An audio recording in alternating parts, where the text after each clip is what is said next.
ഇന്ന് നമുക്ക് flax seed dosa, അതായത് ഫ്ലാക്സ് സീഡ് ഇട്ട് ദോശ. ഫ്ലാക്സ് സീഡ് പൊതുവെ നല്ല ഗുണമുള്ള സാധനമായിട്ടാണ് പൊതുവെ കരുതുന്നത്. അപ്പോൾ ഫ്ലാക്സ് സീഡ് ദോശ എങ്ങനെ ഉണ്ടാക്കാൻ നമുക്ക് നോക്കാം. സാധാരണ ദോശ ഉണ്ടാക്കുന്നത് പോലെ എണ്ണ തടവുക,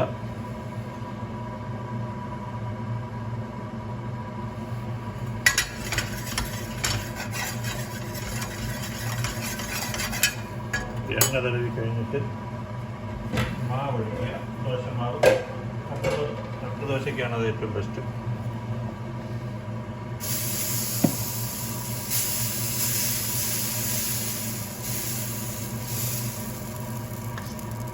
ഷേപ്പൊക്കെ ശരിയാവണമെന്നൊന്നുമില്ല.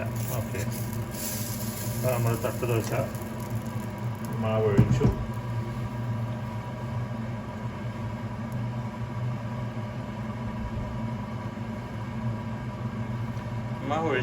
മാവ് ഒഴിച്ച ഉടനെ തന്നെ അതിനകത്ത്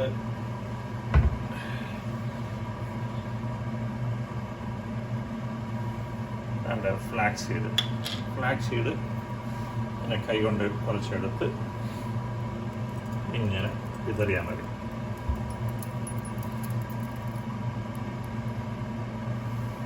അപ്പോൾ ഫ്ലാക്സ് സീഡ് ദോശയുടെ മണ്ടയിൽ ഇട്ടിട്ടുണ്ട്. ഒരു സൈഡ് ഇട്ടാൽ മതി,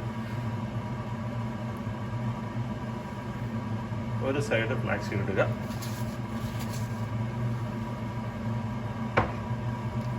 എന്നിട്ട് അത് സാധാരണ പോലെ തിരിച്ചിടുക.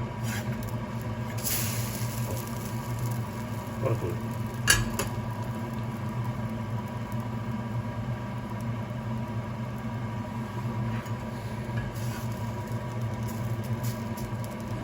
സംഭവം.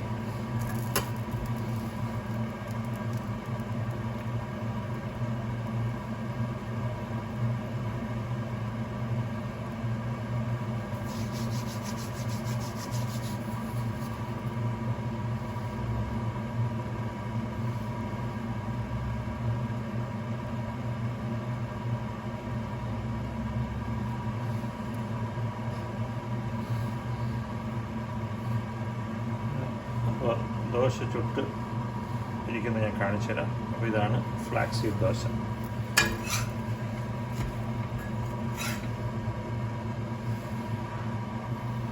ഫ്ലാക്സ് സീഡ് അതിനകത്ത് തന്നെ ഇരിക്കും.